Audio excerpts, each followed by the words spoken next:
This is Pet Life Radio. Let's talk pets. Welcome to Animal Rights on Pet Life Radio. This is your host, Tim Link, and I'm super excited that you joined us for today. I got a great show. I'm going to be picking the brains from one of the masters. Of course, we're talking about Patricia McConnell, who's an internationally acclaimed animal behaviorist. She knows everything there is about the animals, and then all of a sudden she comes out of nowhere with a novel talking about animals, of course. So we're going to talk to Patricia a little bit about her new novel, A Way to Me. And of course, we'll pick her brain a little bit about writing styles. How's it different to write a novel compared to some of the other books that she's written to help us out with the animals? So it's going to be a great time, and you're going to learn a lot, and it'll be a lot of fun. So everybody hang tight. We'll come back right after this commercial break. You're listening to Animal Rights on Pet Life Radio. Take a bite out of your competition. Advertise your business with an ad in Pet Life Radio podcasts and radio shows. There is no other pet-related media that is as large and reaches more pet parents and pet lovers than Pet Life Radio. With over 7 million monthly listeners, Pet Life Radio podcasts are available on all major podcast platforms. And our live radio stream goes out to over 250 million subscribers on iHeartRadio, Odyssey, TuneIn, and other streaming apps. For more information on how you can advertise on the #1 pet podcast and radio network, visit PetLifeRadio.com/advertise today. Let's Talk Pets on PetLifeRadio.com. Welcome back to Animal Rights on Pet Life Radio.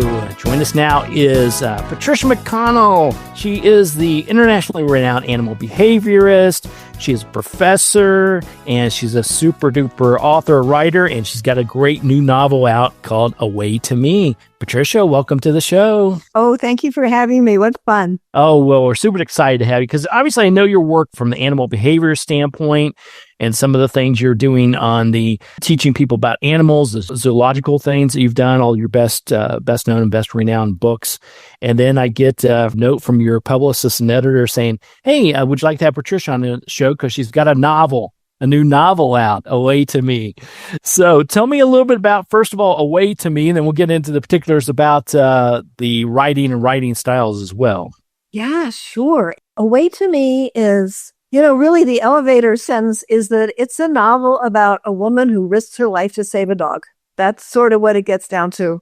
But the longer version is the protagonist is Maddie McGowan, who just happens to be an animal behaviorist, parentheses, write what you know. And she is reeling after one of her few dear friends is killed at a sheepdog trial. She has a little farm and sheep, and she's starting to compete in sheepdog trials. And she's devastated when one of her few friends, because she tends to sort of stay by herself and push people away, but he's killed at a sheepdog trial. And so she's recovering from that. She fosters a dog from a shelter, sort of a mess, but they're both doing better. And then she goes home to her farm one day, and one of her beloved dogs is gone, just gone. I think every dog owner can imagine you walk into the house, right? And where's the dog? Your worst fear. Gone. Yeah. And so and by the way, just another parentheses, I had to argue with my editor about this, but no dog dies in the making of this novel. Yeah, good. I thought, excellent. Because even in fiction, we don't want to see the dogs or any animals harmed or hurt or die. I couldn't read it. Right. And so given that, still there's tremendous drama, and she basically risks her life, ends up with a romantic tryst with a shelter worker. And, the drama ensues from there. It's really fascinating to me in the fact that there's a lot of different angles here. And I love what you said about write what you know. Obviously, you know about animals and you know about dogs and particular breeds in particular that we've talked about that you obviously have in your furry family. But how did you wrap around all the ideas of the book? So what I mean by that is, you definitely got to have a heroine or a lead person in there. You've got to have some dogs because whenever you add dogs, it's immediately bestseller. Right there. That's what I say. And then you tie in a little tryst on the side, a little bit of this, a little bit of that. How did you concoct that stew and decide what you're going to put in there to create such a great novel? Good question, because it took a while for me. I set out to just play with writing fiction almost as a fun game for me.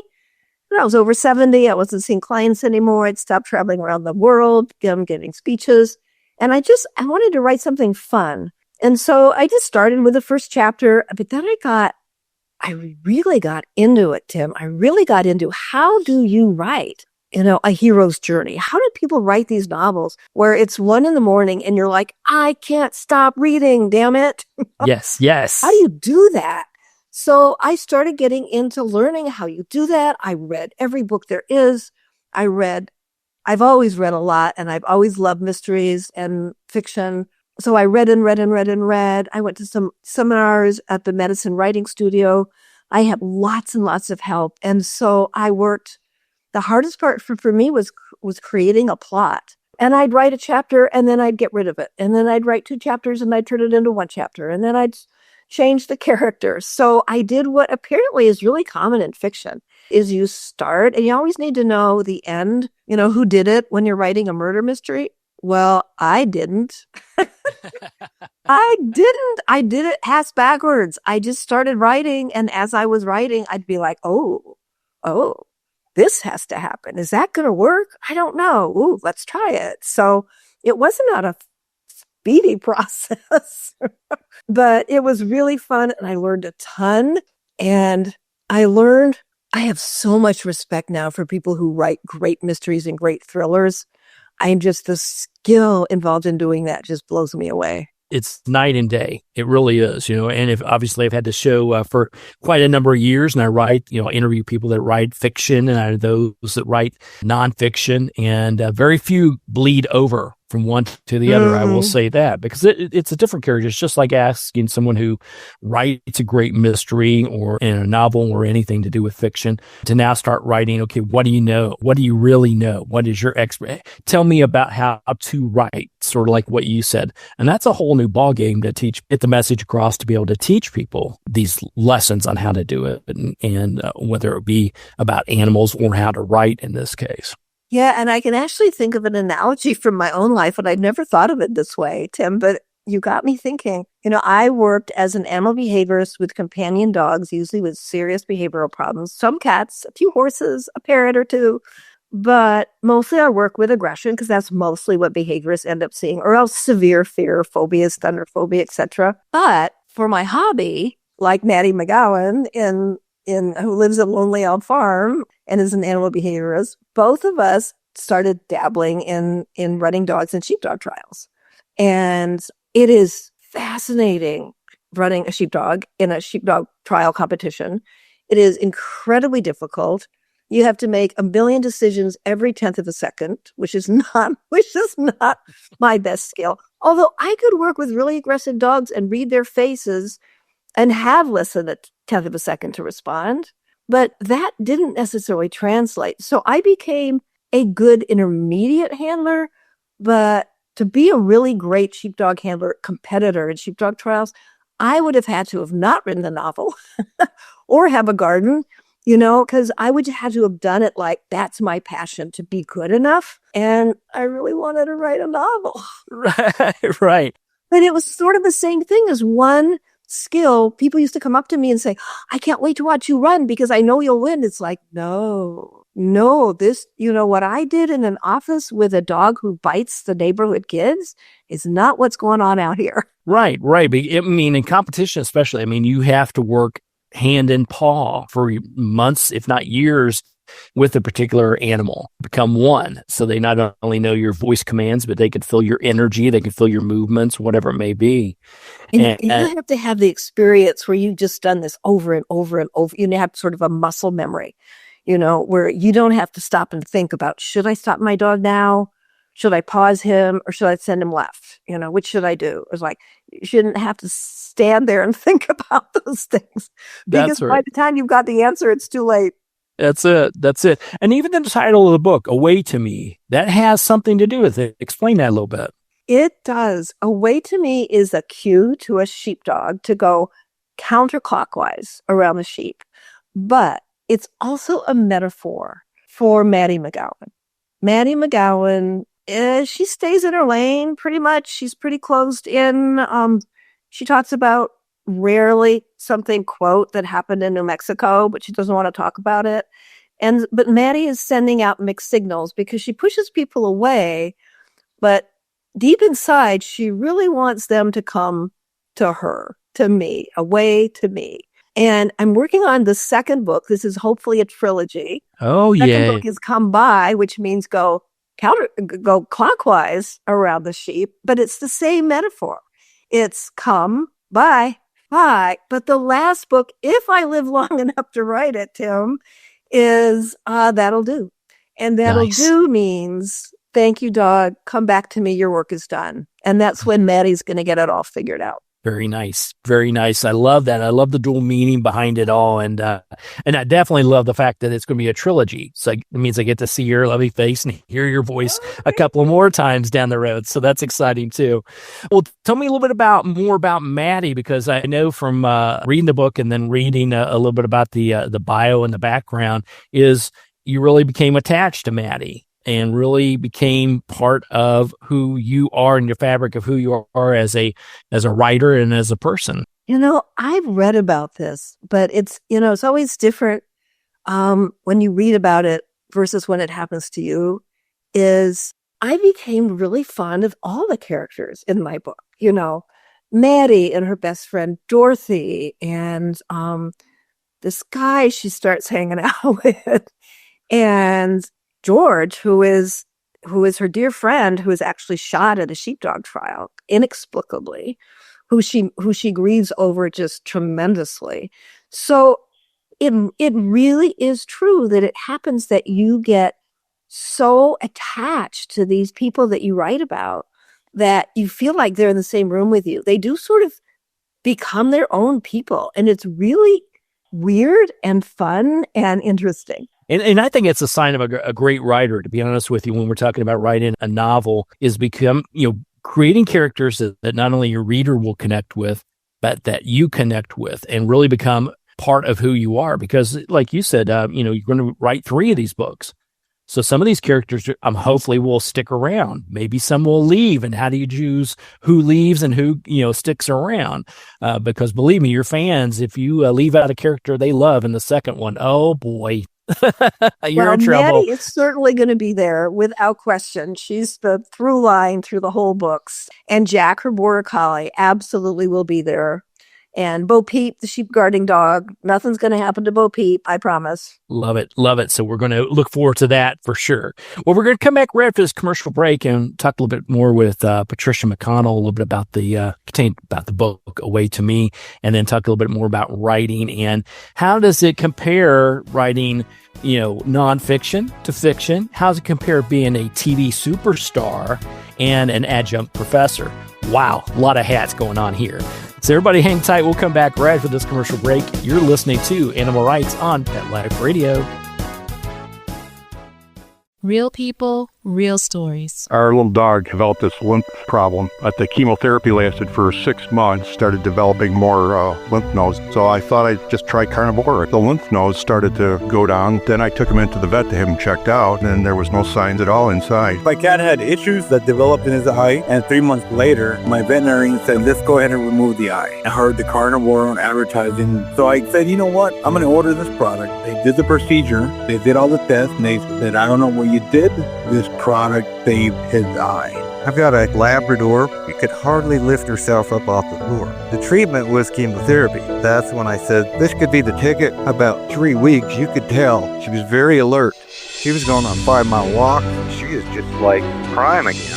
Call 866-836-8735. That's 866-836-8735. Or visit carnivore.com. That's carnivora.com. Use promo code PETLIFE at checkout for 15% off your order at carnivora.com. Let's talk pets. Let's talk pets On Pet Life Radio. Pet Life Radio. PetLifeRadio.com. Welcome back to Animal Rights on Pet Life Radio. Continue our conversation with internationally renowned animal behaviorist and author. Got the latest novel, Away to Me. Now, Patricia, when you sat down and you wrote your first novel and you say, I'm glad that's done, but I'm super excited for the next one. What do you hope the readers get out of it? What do you think their walk away is going to be that you say, hey, that's spot on. That's what I hope to accomplish? Well, first, I hope they feel like they read a really good story. I hope they don't want to stop turning the page. I'm sorry, but I hope they stay up at night. And then when they're done, what I hope is that they are as fond of Maddie McGowan and want to know what happens to her as much as I do. And I'm not sure everything that's going to happen to her. I have a lot of ideas. I have started the second book, but that's what I hope. I hope people really like her and are interested in her world and her life and want her to find what she really, really needs. Because isn't that every story? I mean, this is a kind of a hero's journey, right? Every man, every woman, some faces this huge, massive, epic kind of problem and, has to risk their life to try and work through it, right? But we all of our lives are really a kind of a hero's journey. We're all seeking, we're all searching, we're all faced with issues and problems and, things we have to deal with. There's a book it's a New York Times bestseller called The Correspondent. And it's a brilliant book. It's not an animal related book, but it's a brilliant book. And at the end of the book, the protagonist, who is an older woman, says something like, "It is astounding how much life throws at you." And I think we all feel that way. And so in a way, Maddie is us. We all have things that life throw at us, and we all want to rise above them. And so that's a question. So does Maddie ever become sort of the whole person that she could be? I'm rooting for her. That's all I can say. I'm rooting for her too. I love that. And I love the fact that statement, because I will say that before we started the show, I was talking to our producer, Mark Winter, about life and how things, throw at you and people, and looking back on life, how it's exciting, but it's different maybe than what you expected, but yet it's ever changing every single day. And you just got to roll with it and have fun with it. And I was talking before the break. Now, obviously, you still got a lot going on and a lot to do, which is fantastic. But, you've had a lot of hats that you've worn. You've taught people from a behavior standpoint through all the wonderful books and the consultations that you do. You've taught at the university level as well. You have appeared on TV on Animal Planet, teaching people there. So you did a lot of teaching, and now you're teaching people in a little bit different way, wouldn't you say, by having a new novel out? Yeah. And, I'm so glad you brought that up, because I've been doing, as one does, right? But when their book is coming out, I've been doing a lot of interviews and podcasts, which has been really fun.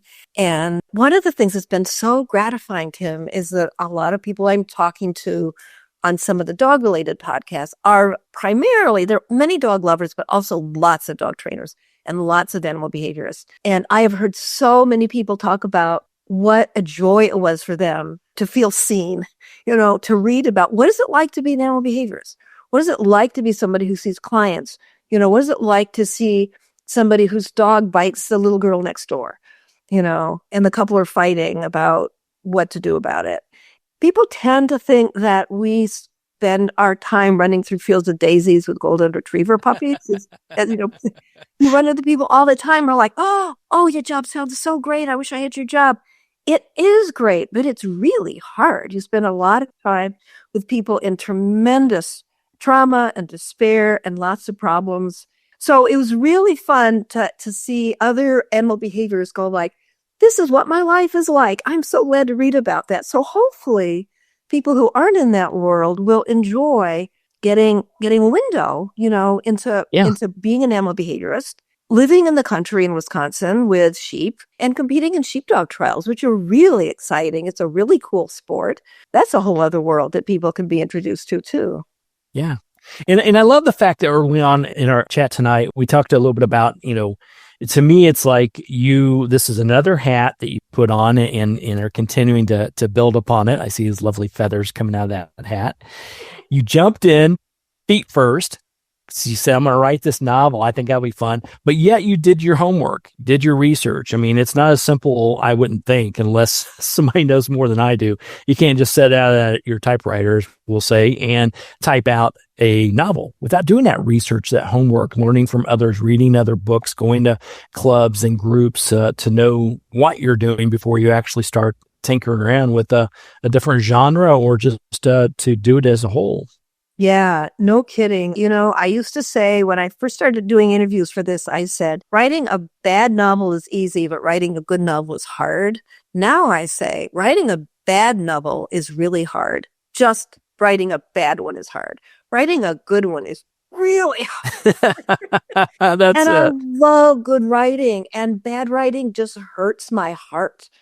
And I aspire to write a book where, and I've been so gratified. A lot of people have responded that this is how they feel about A Way to Me, that you feel like you're there, that you know what it's like to be in a field in Wisconsin in springtime, that you know what it's like to be standing in a sheepdog trial about to run your dog to sheep that are 400 to 500 yards away, that you know what it's like to be working with a client whose dog has jumped through a second-story window because he's afraid of thunder.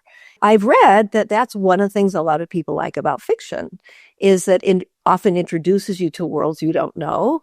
Yeah, and so, I certainly like that. So that's a very gratifying sort of side effect, to me. Yeah, and I think it's a wonderful thing, and what you captured very, very well in A Way to Me is the fact that you took little bits of your own personal knowledge and professional experience, these type of things, to put people into that. On the other hand, you gave them a little bit of an escape from it all. And you also gave them a little bit about, hey, I didn't know really all that about, sheep herding, or maybe I didn't know about springtime in Wisconsin. I thought it was always snow 24/7, 365. No, it's not. It's lovely up there. So I think you did a great job of blending all the things that you know, bringing some new things to the table, bringing a little bit of learning to it as well, and captured it all in a great way in the book A Way to Me. Thank you so much. Well, Patricia, where can people find out more about you, the book, where you're going to be, how they can learn more, and all that wonderful stuff? Yeah, thank you. They can just go to my website. It's just easy. Go to my name, which is patriciamcconnell.com. And you can go to the events page. And here I am going to be on book tour in Wisconsin and Texas. And you'll be able to order my book from that website or anywhere you order books. Jump on. There's some reviews and there's some excerpts from it. So you can jump on my website, learn a little bit more about it, and see if it's a book that you might want to stay up a little too late at night with, maybe. That's it. You will definitely do that. So be prepared. Everybody take a nap before you go buy the book, and then you'll be ready to go because you'll be staying up all night. Of course, it's A Way to Me by Patricia McConnell. Patricia, thank you so much for coming on the show.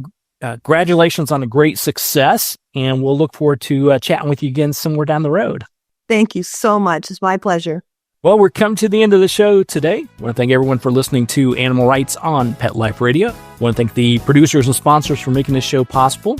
If you have any questions, comments, ideas, or want to let us know who you want to hear from the most on the shows, you can drop us a line. You can go to PetLifeRadio.com. We'll be glad to answer your questions, entertain your comments, and bring on the people you want to hear from most. And while you're there, check out all the other wonderful shows and hosts. It's a cornucopia of barking, meowing, cackling fun. That's at PetLifeRadio.com. So until next time, write a great story about the animals in your life, and who knows, you may be the next guest on Animal Rights on Pet Life Radio. Have a great day. Let's Talk Pets, every week on demand, only on PetLifeRadio.com.